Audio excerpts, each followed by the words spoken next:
Hey there, wellness family. Peter Gordon here. Thank you so very much for clicking on this video, which is titled, Do You Want to Be Right or Do You Want to Be in a Relationship?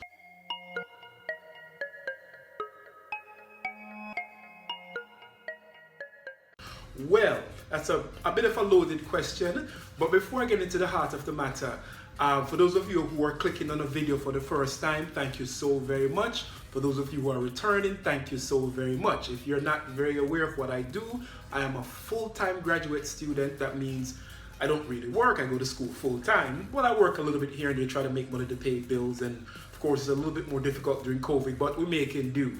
Anyways, I'm a full-time graduate student. I'm working towards an eventual doctorate in clinical psychology. Yes, I want to become a psychologist, and so everything I do in these videos tend to center around the issues of mental health, self-growth, wellness, all that good stuff. All right, and so when I make these videos, I try not to preach at people. My aim is that I tend to use my own life experiences, and then it is my hope that you're able to draw parallels with your life and my life, make positive changes, or keep doing the positive things that you're currently doing. So hopefully that makes sense. All right, let's get into the heart of the matter here.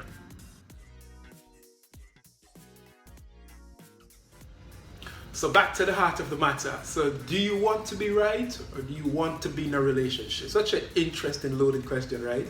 And it really came about from a discussion I had with a friend as we talked about relationships, and what people need to realize is this, is that throughout your life, you're always going to be in some sort of relationship, either with your parents, with your children if you have them, with a significant other, with co-workers.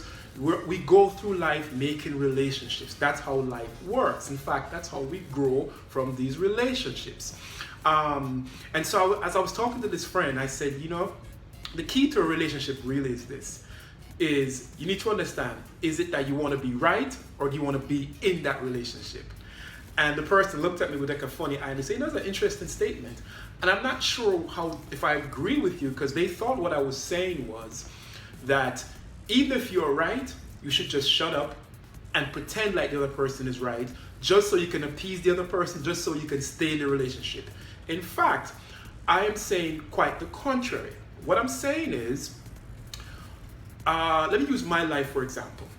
So in looking back, I used to always have this idea that I needed to be heard. I must be heard. I've got to get my point across to say my ex-wife or to say past girlfriends, right? I had to be heard. The truth was, it wasn't that I had to be heard. That was my ego talking. It was masking the need to be heard under the need to be right. And I'm being very honest with you there. I had this innate desire to be right, but I masked it under the whole idea of, you're not hearing me, you're not hearing me, all right? That's a major thing I wanted to get across to you guys. So when you think about yourself in a relationship and you notice that you have to be heard, it's really important to ask yourself, is it your ego talking or is it that you're truly not being heard, right? Because if it's your ego talking, what you're finding there is that you want to be right all the time. But if you're truly not being heard, then that is a different story. I hope you're following me so far, right? On the flip side, if the individual wants to always be right with you, and you are the individual that's just accepting that, right? That's not necessarily a relationship. That's kind of a dictatorship, if you will, right? And you have to now think about yourself and say, do I want to be with someone who has this desire to be right all the time? Because I'm here to tell you this. No one is right all the time. You are never right all the time in a relationship. Right? No one ever is. If you are a dictator. I'm just being real with you. If you're always right, you're a dictator, you're not in a relationship, right? So back to this issue again. If you're in this relationship and you're not being heard, or the other person is always right, you may want to rethink that relationship, right? You may want to rethink it, because as I mentioned before, if you're always right, is it your ego talking, or are you really not being heard?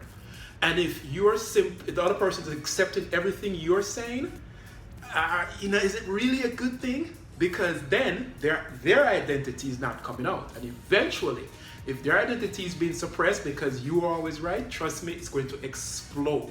Now, I know that sounded like this circle thing that I talked a little bit in a circle. What I'm trying to get across to you is this. You don't always have to be right in a relationship, right? You don't always have to be right. That is the truth. There are things you can walk away from. However, there are moments where you must be right. There are moments where you should hold your ground. However, if that is not occurring, you may want to rethink that relationship as well, because ultimately you are suppressing parts of your own identity. All right, so I hope this makes sense, and I hope this kind of clarifies for you a little bit the whole notion of, do you want to be right or do you want to be in a relationship?